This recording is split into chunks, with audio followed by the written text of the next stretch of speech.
আলোকিত শিশু কণ্ঠ পরিষদ মাদ্রাসা। 400 কিলোমিটার দূরে আমার বাড়ি যত দূরে হয় আল্লাহ নবী মুহাম্মদ রাসূলুল্লাহ সাল্লাল্লাহু আলাইহি ওয়াসাল্লামের সঙ্গে প্রতিদিন আমার স্বপ্নে দিদার হয়ে যায়। জোরে বলেন সুবহানাল্লাহ। প্রতিদিন আমার সঙ্গে দিদার হয়ে যায়। হুজুর গো, আজকে কয়েকদিন আগে আল্লাহ নবী মুহাম্মদ রাসূলুল্লাহ সাল্লাল্লাহু আলাইহি ওয়াসাল্লাম আমাকে রওজা শরীফ থেকে স্বপ্নের মাধ্যমে ডাক দেয়া বলছে, আমার উম্মতের প্রতিদিন তোমার সঙ্গে আমার কি হয়ে যায়, দিদার হয়ে যায়, স্বপ্নে সাক্ষাৎ হয়ে যায়, তুমি আমার মদিনার মধ্যে চলে আসো। হুজুর, আমি আর ঠিক রাখতে পারলাম না। 400 কিলোমিটার দূর থেকে হাঁটি হাঁটি পা পা করে আমি মদিনার মধ্যে পৌঁছে যাই। হুজুর গো, এইখানে তো আমার কোনো পরিবার নাই, আত্মীয় নাই, স্বজন নাই, ঘর নাই, বাড়ি নাই। আর কার কাছে যাইবো, কার কাছে খানা চাইবো, কত কি করবো? তবে আমার খাবারের কোনো কষ্ট হয় না। পেটের মধ্যে যখন খিদা লাগে, আমি যখন ক্ষুধার্ত হয়ে যাই, সঙ্গে সঙ্গে নবীজির রওজায় এসে যখন আমি তাকে সালাম খানা দিয়ে দেই, হুজুর সালাম দেওয়ার সঙ্গে সঙ্গে আমার পেটের খিদা শেষ হয়ে যায়, পানির পিপাসা শেষ হয়ে যায়, আমার শরীরটা যেন শান্তিতে ভরে যায়। সুবহানাল্লাহ। আল্লাহ পাক আলাউদ্দিন নবী রাহমাতুল্লাহ আলাইহি ওয়া হয়ে গেলেন হায়রে, যে যুবকের সঙ্গে আল্লাহ নবী স্বপ্নে প্রতিদিন দেখা করে, যে যুবককে মদিনার মধ্যে ডাক দিলেন, মদিনার মধ্যে ডেকে এনেছেন, আল্লাহ পাক আলাউদ্দিন নবী এবং তার সাথীদের গায়ের পশমগুলো খারাপ হয়ে গেল, আলাউদ্দিন নবী অবাক হয়ে গেলেন, চেহারার পরিবর্তন হলো। এই যুবক সন্তানটা এত বড় একজন আল্লাহ নবী, আল্লাহ রাসূলের সঙ্গে তার এত প্রেম, এত ভালোবাসা। যুবককে কাছে ডাকলেন, যুবক, তুমি মনে হয় অসহায়, টাকা নাই, পয়সা নাই, ঘরের মধ্যে তোমার কোনো খাবার নাই, তোমার টাকা পয়সা ঘরের মধ্যে খাবার নাই, তুমি এখানে এসেছো 3 দিন পর্যন্ত তোমার অবস্থা তো দেখলাম, তুমি আমাদের কাছে খাবার চাও না। আমরা যখন গোস্ত টুকরোগুলো খেয়ে ফেলে যখন হাড়গুলো নিক্ষেপ করি, তুমি এই হাড়গুলো চুষে চুষে খাও। যুবক রে, আমি তোমার ইতিহাস জানার জন্য তোমার সঙ্গে কোনো কথা বলি নাই। এরে যুবক, এখন বুঝতে পারলাম নবীর সঙ্গে তোমার এত প্রেম, নবীকে প্রতিদিন স্বপ্নে তুমি তাকে দেখো, স্বপ্নে তোমার সঙ্গে দিদার হয়, তোমাকে রাসূল লেগেছে। যুবক রে, 3টা প্রস্তাব আমি তোমাকে দেব। যুবক, বলো তো আমার 3টা প্রস্তাব তুমি মানবে কিনা? এবার যুবক ছেলেটার চোখ দিয়ে টপ টপ করে পানি পড়তেছে, ডাক দিয়া বলছে, হুজুর, কি এমন 3টি প্রশ্ন করবেন, কি এমন 3টি প্রশ্ন আমাকে করতে চান, আপনি পরে বলেন। হযরত জালালউদ্দিন নবী বলে, যুবক, প্রশ্ন তোমার কাছে নামাই, আমি তোমাকে 3টা অফার দিচ্ছি, তোমাকে গ্রহণ করতে হবে।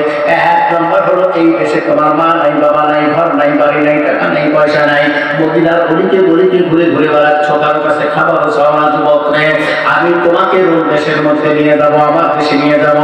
এই যুবক, এই রোগের প্রেমিক, আমার রোগের মধ্যে, আমার দেশের মধ্যে সবচেয়ে সুন্দরী যুবতী নারীকে দিয়ে তোমাকে বিবাহ দেবো, তোমাকে সুন্দর একটা নারী দিয়ে তোমাকে বিবাহ দেবো। এরপরে তোমাকে কি দেবো? একটা গাড়ি দেবো। তারপরে তোমার জন্য সুন্দর একটা প্রাসাদ বাড়ি তৈরি করে দিতে হবে, তৈরি করে দেবো। বলে, যুবক, এই 3টি জিনিস তোমাকে দেবো, নারী দেবো, গাড়ি দেবো, আর একটা প্রাসাদের বাড়ি দেবো। তোমার জীবনে কোনো কষ্ট করতে হবে না, কারো কাছে যাইতে হবে না, বসে বসে খাইবে, মন যখন চাইবে গাড়িতে চলে তুমি ঘোরাফেরা করবে। এই কথা শোনার পর যুবকরা হাওমাও করে কান্না শুরু করে দিয়েছে। আল্লামা জালালউদ্দিন রুমি ডাক দেয়া বলছে, যুবক রে, তোমাকে 3টা বড় বড় অফার দিলাম, কেন তুমি কাঁদতেছো? তোমার কান্না বেশি হয়ে গেল। এবার যুবকটা ডাক দেয়া বলছে, হুজুর গো, আমি তোমার টাকা চাই না, সুন্দরী নারী চাই না, তোমার বাড়ি চাই না, তবে আপনার কাছে আমার একটা প্রশ্ন, আপনি কি সেটা দিতে পারবেন? আল্লামা জালালউদ্দিন রুমি বললেন, ওরে যুবক, বিবাহ কেন সুন্দরী রূপসী সুরুষী নারী দিয়া যদি তুমি নারীকে বিবাহ না করো, বিবাহ না চাও, যদি তুমি ঘর না চাও, টাকা পয়সা, গাড়ি না চাও, বড় কি চাও? এবার যুবকটা ডাক দেয়া বলছে, আল্লামা জালালউদ্দিন রুমিকে, হুজুর গো, আমি যেই জিনিসটা চাইবো, এই জিনিসটা যদি আপনি দিতে পারেন, তাহলে আপনার দেশের মধ্যে আমি চলে যাব।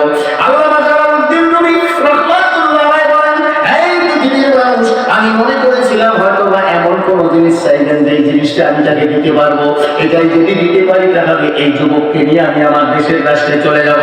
এবার যুবকটা ডাক দিয়া বলছে, হুজুর, বাড়ি চাই না, ঘর চাই না, টাকা চাই না, যুবতী নারী চাই না, বিবাহ সুন্দরী বউ চাই না, তবে যে জিনিসটা চাইবো, বলেন তো, আপনি কি আমাকে আপনার দেশে নবীজির রওজা দিতে পারবেন? সুবহানাল্লাহ। আপনি কি নবীজির রওজা প্রকাশ্যে দিতে পারবেন? বলে তো, পারবে কি? রওজা দিতে